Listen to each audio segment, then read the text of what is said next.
여러분, 오늘은 제가 가르치고 있는 목회 상담학에 나오는 이야기를 좀 하려고 합니다.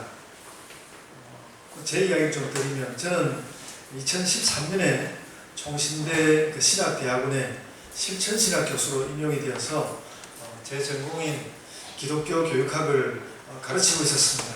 그런데 한 3년 반이 지난 2016년 가을에 느닷없이 목회신학 전문대학원으로 옮겨가라고 했습니다. 가르치는 과목도 교육학에서 목회 상담학으로 바꾸라고 했습니다. 굉장히 당황했지만 당황하지 않고 지금까지 한 3년간을 공부하면서 제가 교수직을 감당하고 있습니다. 그런데 이 공부를 하면서 제 나름대로 깨달은 바가 있어서 신학적 색채가 너무 강하다고 일반 상담학자들이 별로 반기지 않는 성경적 상담학이라는 것에 연구를 집중하고 있습니다.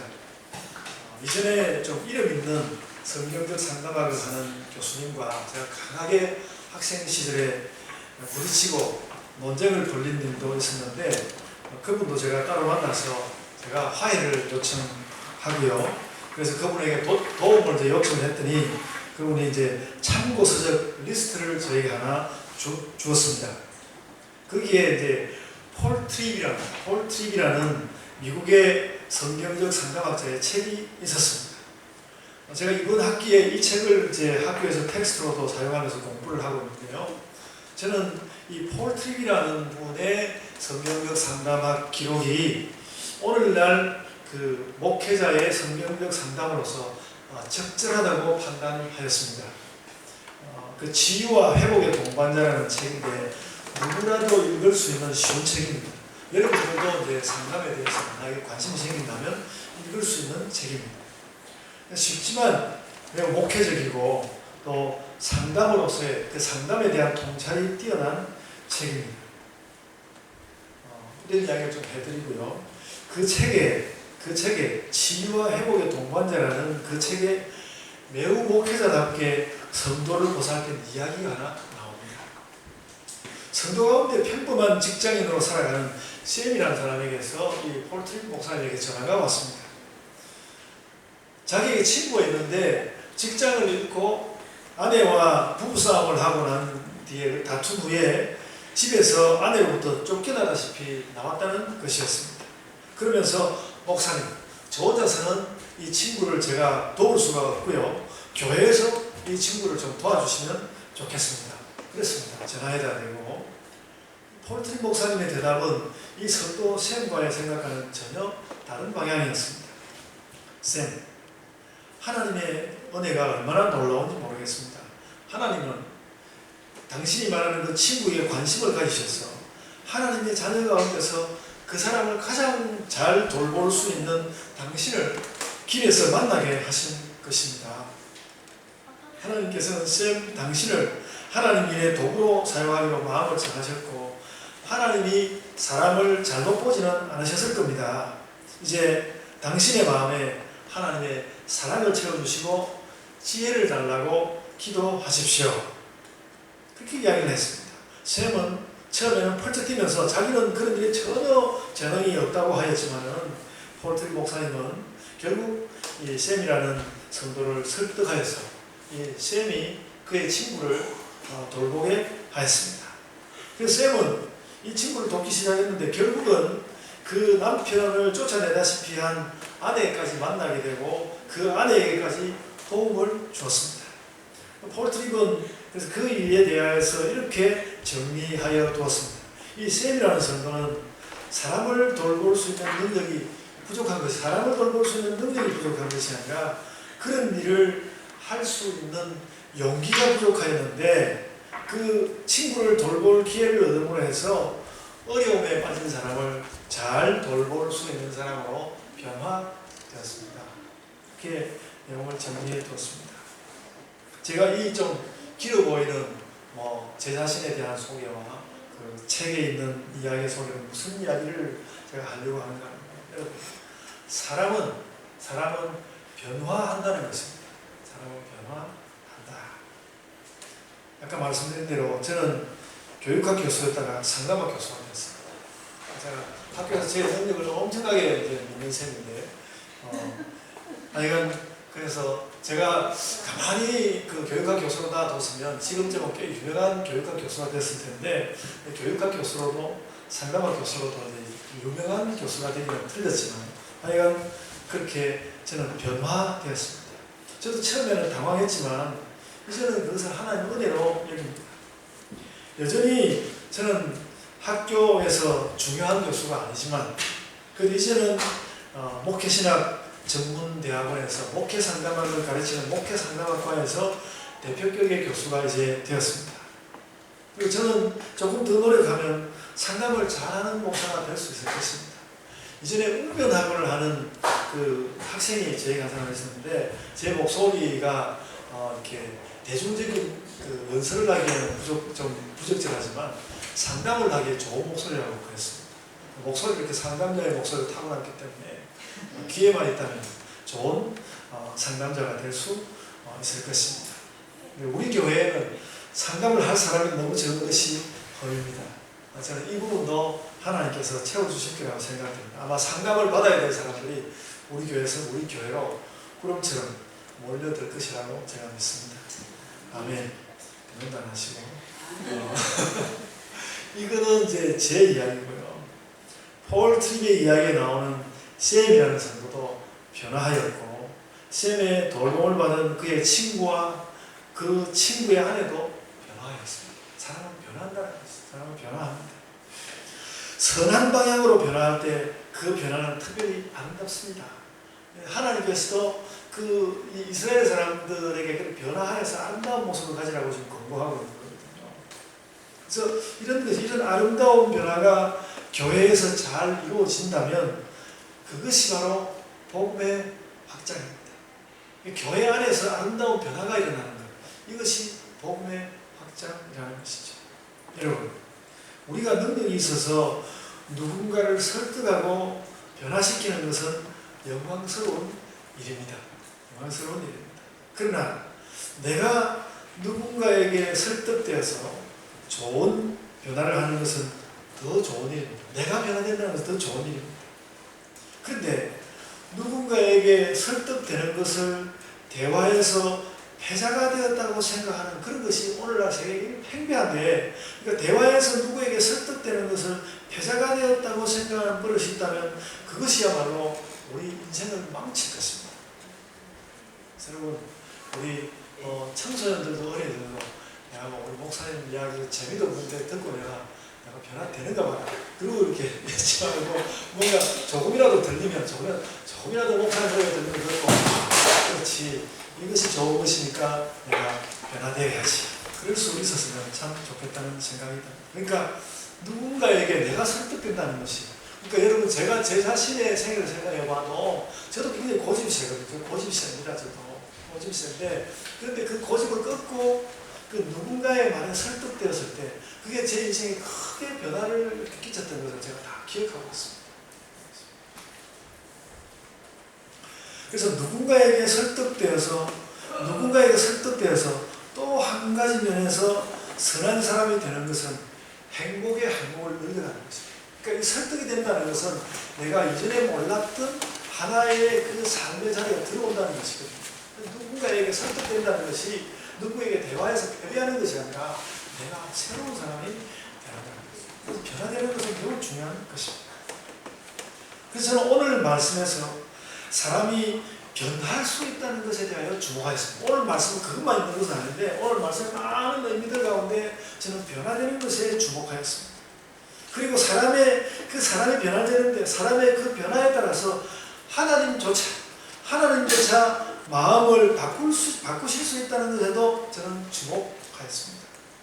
오늘 본문 7절 이하에서 그 말씀이 이어지는데, 본문 7절 이하에 나오는 그 내용은 아주 분명합니다. 하나님께서 누군가를 벌하려고 마음을 계셨는데, 이놈들 벌해야지 마음을 먹게 했었는데, 그가 마음을 돌리면 하나님께서도 마음을 돌리신다는 것입니다. 사람이 마음을 돌리면 하나님도 마음을 돌리신다는 겁니다. 또 반대로 누군가가 선하게 잘 살려고 하는 것 같아서 그걸 이렇게 복을 주려고 생각하고 있었는데, 그가 마음을 돌려서 악을 행하면 하나님께서도 그 주려던 유익을 주려던 그것에서 마음을 돌이키신다는 것입니다. 사람의 행위에 따라서 하나님께서 마음을 바꾸신다.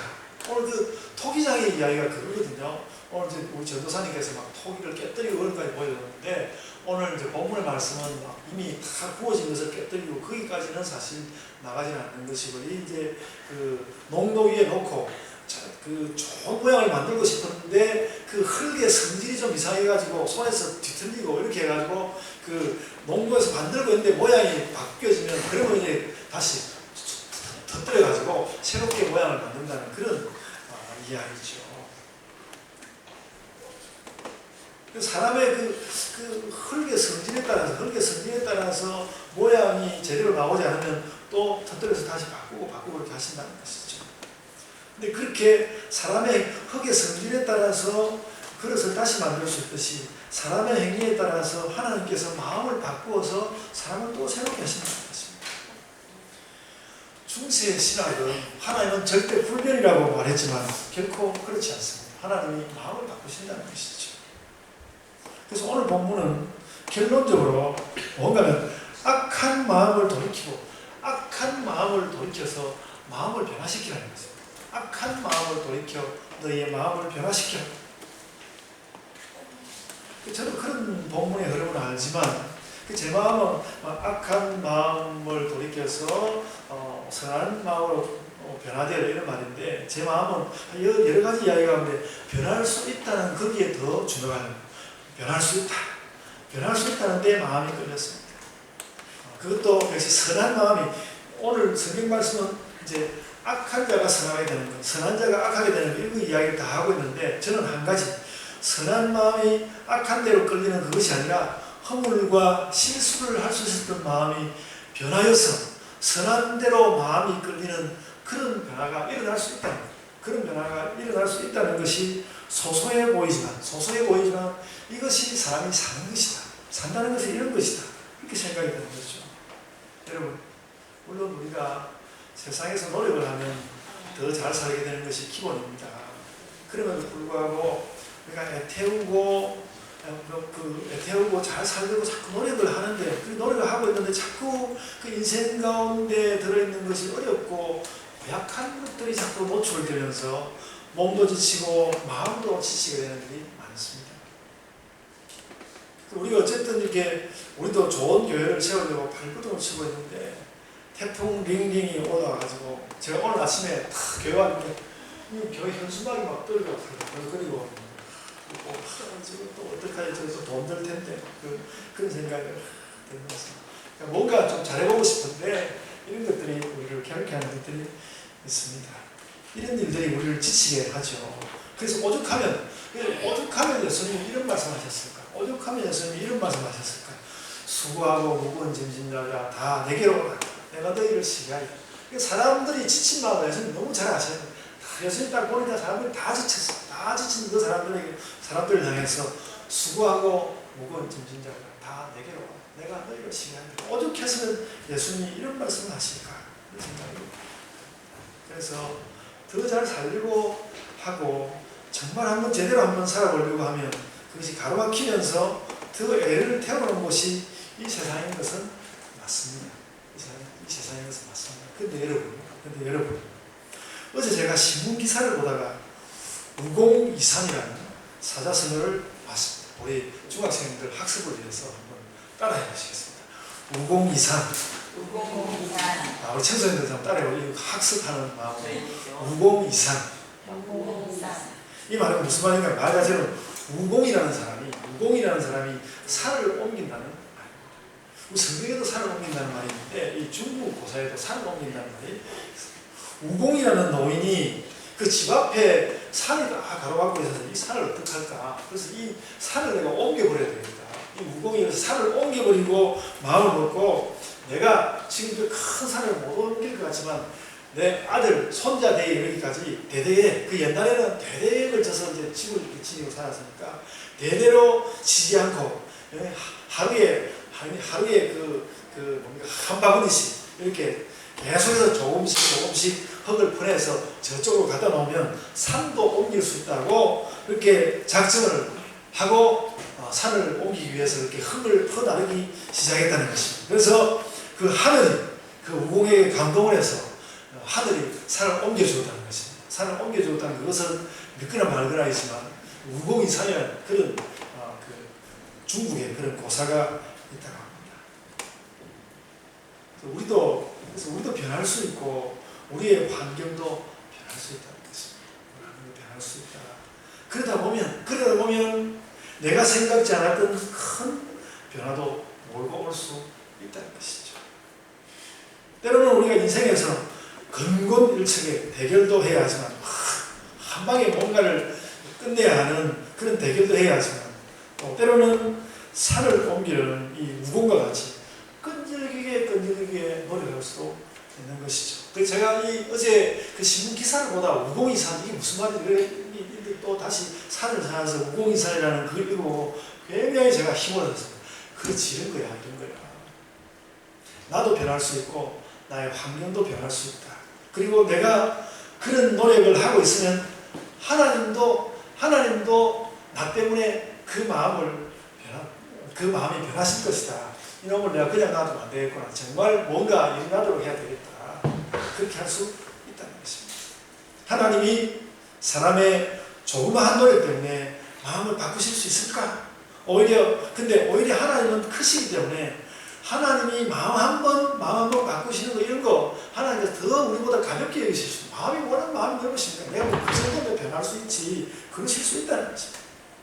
사람에게는 연방 마음을 바꾸라고 너희가 마음을 바꾸고 그렇게 하신 하나님은 절대로 마음을 안 바꾸신다면 그것도 이상한 일이죠. 하나님 마음을 바꾸실 수 있다. 그럼 우리가 가만히 생각해 보면 알 수 있습니다. 사람이 악에 빠져들면 악에 자꾸 빠져들고 변하지 않는 그런 경향이 있습니다. 악한 것일수록 제도처럼 굳어져서 잘 변하지 않는 것이 참 많습니다. 악한 것이 탁 도착이 되면요, 정말 변화시키기 어려운 이 세상의 제도도 그런 것이 많습니다. 오늘 본문 마지막 절에 이야기가 그렇습니다. 하나님이 너희가 마음을 변화시키 끊어놓고 하나님이 너무 이스라엘이 변하는 것에 대해서 하나님도 자신이 없으십니다. 여러분 오늘 본문 예레미야 18장 12절을 같이 한번 읽어 보시겠습니다. 다시 한번 찾아서 예레미야 18장 12절입니다. 12절 같이 이제 읽겠습니다. 시작. 그러나 그들이 말하기를 이는 헛되니 우리는 우리의 계획대로 행하며 우리는 각기 악한 마음이 완악한 대로 행하리라 하느니라.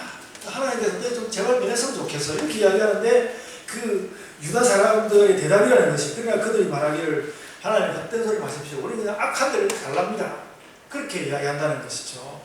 하나님께서 정말 그런 이스라엘 때문에 실망하는 듯한 그런 모습을 보이고 있습니다.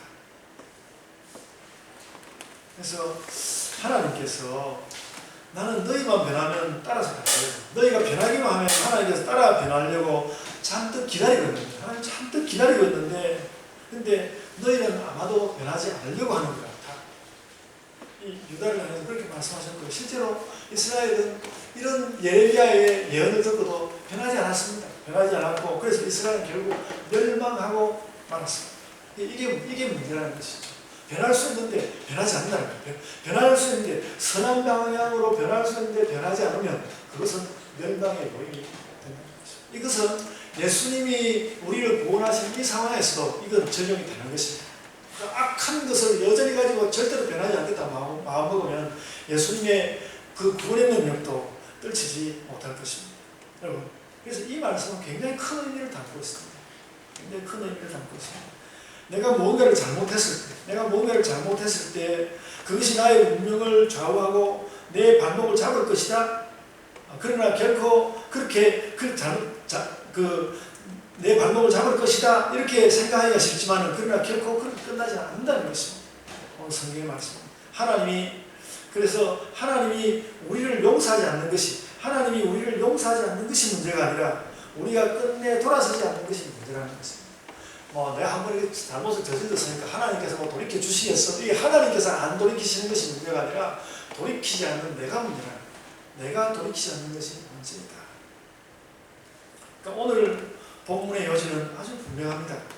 사람은 변할 수 있고, 선한 모습으로 변하는 하나님께서도 기뻐하시고 하나님 마음을 돌리십니다. 그런데 사람은 좀처럼 변하지 않는다. 이것이 문제라는 것이죠. 그러므로 오늘 또 말씀 우리에게 더 이어서, 그러므로 너희는 변화를 위해 애쓰라. 변화를 애쓰라는 것입니다. 본문은 결국은 변하지 않을 당시 유다 사람들을 향한 경고의 메시지인 것입니다. 그래서 그것을 받아서 읽는 우리는 이것을 변화를 향한 하나님의 명령이라고 읽는 것이 좋겠습니다. 우리는 안 될 거야. 그러니까 하나님께서 유다를 보고 너희는 아마 그렇게 하지 않을 걸 이렇게 말씀하시면 정말 그렇게 됐거든요.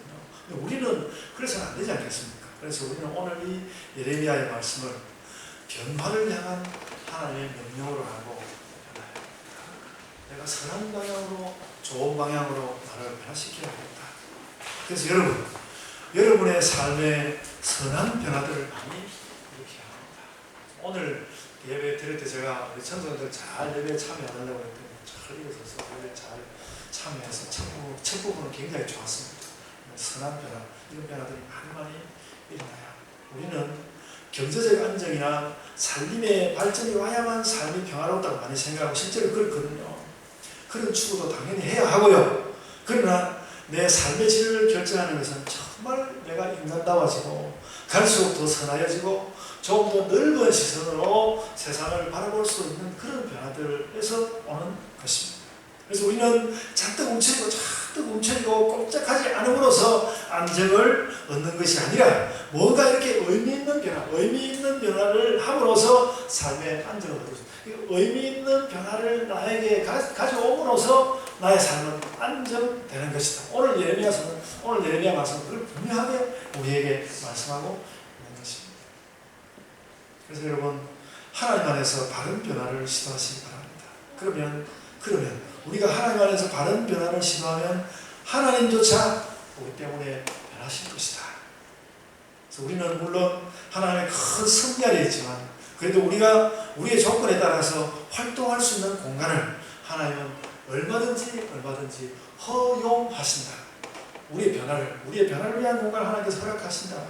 그래서 그 하나님의 허용 안에서 우리는 자유를 얻고 그 자유를 통하여서 우리는 변화를 몰고 올 수 있습니다. 그래서 그렇게 변화를 몰고 오면 하나님도 그 일에 응답하심으로 하나님 뜻을 바꾸어 놓을 수 있습니다. 아멘. 그래서 우리 교회가 성장할 수 있는 가능성도 저는 바로 여기에 있다고 생각합니다. 우리가 없더라도 하나님은 세상을 바꾸실 수 있습니다. 복음화도 할 수 있습니다. 그러나 하나님께서는 어쨌든 우리에게 복음을 가지고 활동할 공간과 여지를 주셨습니다. 공동체를 주셨습니다. 그래서 우리는 바로 그 공간과 그 여지를 가지고 열심히 노력해야 하는데 그때 가장 중요한 것은 바로 우리 자신의 변화라는 것입니다. 우리 자신 변화하여서 그걸 가야 되겠다. 우리 자신의 변화. 그 변화가 오기 전까지는 그 변화가 뭔지 잘 모를 수 있습니다.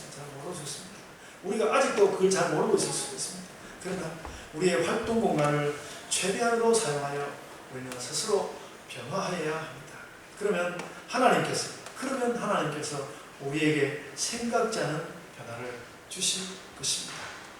그리고 그 변화는 우리의 미래를 일변시키는 것이 될 것입니다. 그래서 우리는 그 희망을 가지고 오늘도 변화의 아이콘처럼 이렇게 살 수 있습니다. 여러분, 그래서 이런 시설을 얻고 나서 오늘 본문을 보면 특별한 것이 하나 더 발견됩니다. 이 시설을 가지고 본문을 살펴보면 특별한 것이 하나 더 발견되는데요. 오늘 본문은 이제 제가 의도적으로 그 이야기를 하지 않고 나왔습니다만 오늘 본문은 결코 한 사람의 변화를 말하는 내용이 아니라는 것입니다. 한 사람의 변화를 말하는 것이 아니다. 오늘 본문은 이스라엘 혹은 유다라는 한 신앙적, 민족적 공동체의 변화를 어찌합니다. 오늘 본문 이것도 본문을 한번 확인해 보겠습니다. 예레미야 18장 7절 말씀. 18장 7절 말씀을 함께 한번 읽어보겠습니다. 예레미야 18장 7절 말씀. 18절까지 한번 읽어보겠습니다. 읽겠습니다. 시작. 내가 어느 민족이나 국가를 뽑거나 부수거나 멸하려 할 때에 만일 내가 말한 그 민족이 그의 아래서 돌이키면 내가 그에게 내리기로 생각했던 제안에 대하여 뜻을 돌이키겠고, 그렇게 이야기하고 있지 않습니까? 이게 한 사람에 관한 이야기가 아니고 민족과 국가에 관한 이야기입니다. 그래서 이 예언의 상징은 개인이 아니라 민족입니다. 오늘 본문은 공동체의 변화를 요청합니다. 물론 성경은 공동체 지향에서 점점 개인 지향으로 변화되는 경향이 있긴 하지만, 그래도 오늘 성경은 그 개인의 변화와 공동체의 변화를, 그래서 성경은 결과적으로는 개인의 변화와 공동체의 변화 양자를 왔다 갔다 하면서 양자 모두가 변화할 것을 요청합니다. 그래서 이제 그 공동체의 변화 또 개인의 변화에 대해서 함께 생각하면서, 전혀 좀 느닷없는 이야기지만 아주 짧게, 너무나 좀 세상이 시끄러우니까 아주 짧게 우리 국가 공동체의 소명을 느닷없이 이야기하자면, 여러분, 지금 우리나라, 우리 시대의 소명은 사법개혁과 검찰개혁으로 보입니다. 그러니까 오늘 아침에 제가 혹시 대통령이 그 조국 씨를 그 법무장관으로 임명했는지 확인해봤는데 아직 임명을 안 했더라고요. 그리고 그 여론조사 그 결과를 보니까 찬성하는 여론이 한 37%, 반대하는 여론이 거의 50%에 가까워. 그러니까 반대하는 여론이 더 많지만은, 저도 반대하고 싶은 마음이 굉장히 많긴 한데, 근데 지금 우리 시대의 소명은 사법개혁, 검찰개혁을 해야 되는 것 같습니다. 혹시 정치적으로 다른 생각을 가지고 계시면 다르게 생각하신다면 저는 그런 생각을 하였습니다. 여러분, 우리나라가 군사정부에서 문민정부로 옮겨온 다음에, 그런 다음에 가장 큰 과제로 늘 우리에게 그 걸림돌처럼 다가왔던 것이 사법개혁 문제였습니다. 이 사법개혁과 검찰개혁이 그래서 저는 돼야 된다고 봅니다. 그래서 사법부와 검찰과 야당과 수구 세력을 누를 수 있을 때 제도적으로 눌러놓아야, 이제 나중에 언젠가는 또 이렇게 정권이 바뀌게 돼 있으니까, 나중에 바뀌었을 때 너무 또 세상을 너무 또 엉망진창으로 몰고 가지 않을 수 있는 그런 기초를 좀 만들 수 있을 거라고 생각합니다. 다른 정치 이야기는 제가 피하겠습니다. 이미 말씀한 대로 우리가 관심을 둘 공동체는 교회 공동체죠. 오늘 본문은 연약한 우리를 향하여서 한 가지 사실을 보여줍니다. 너희가, 아까 말씀드린 너희가 변하면 하나님도 변하신다. 너희가 변하면 하나님도 변하실 수 있다. 무엇이 두려우냐? 무엇이 두려우냐?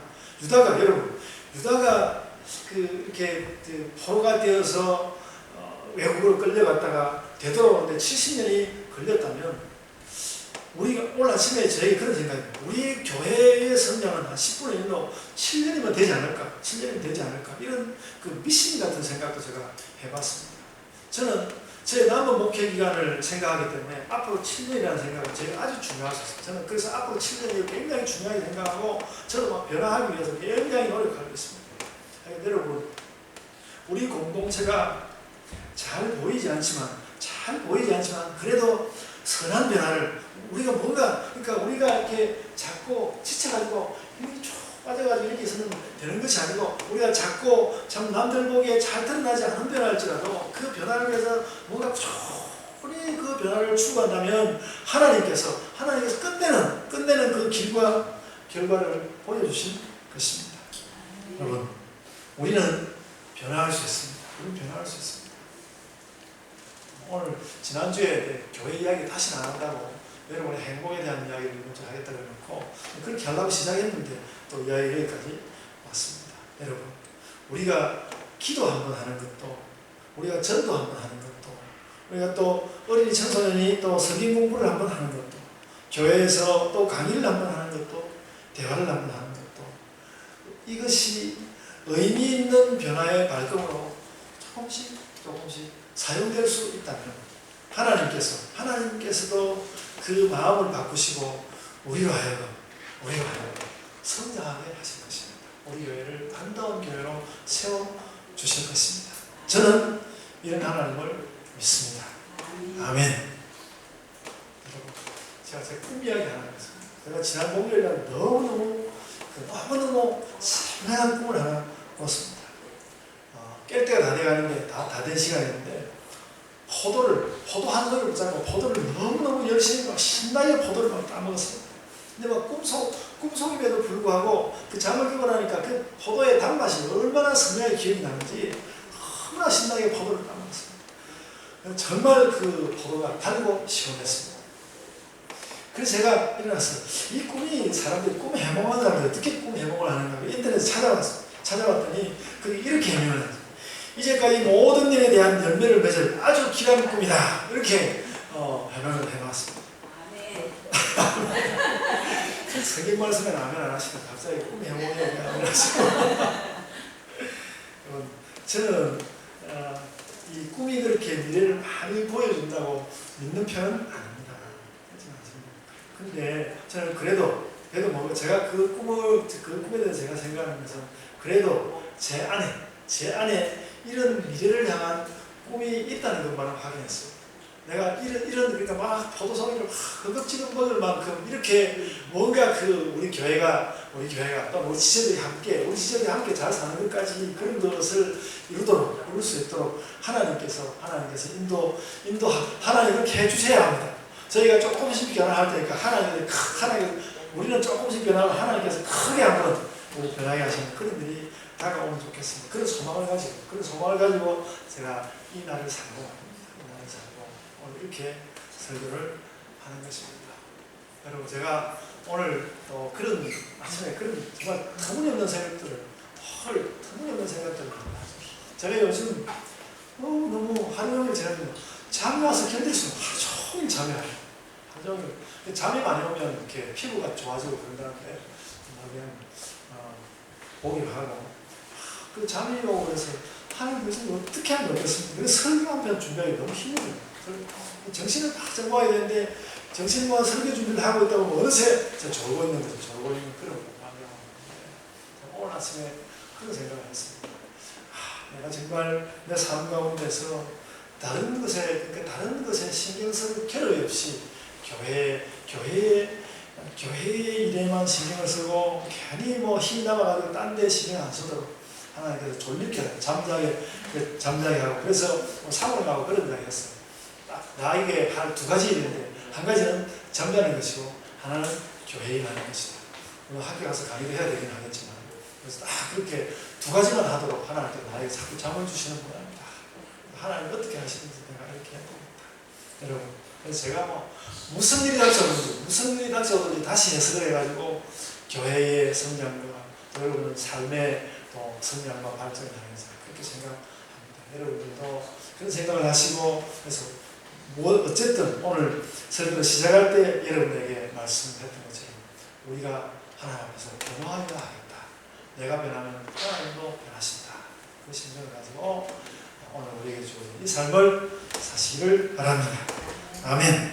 자, 기도하겠습니다. 아버지 하나님 은혜를 감사합니다. 저희가 변하겠습니다. 아버지 하나님께서 선하게 변화하라는 그 선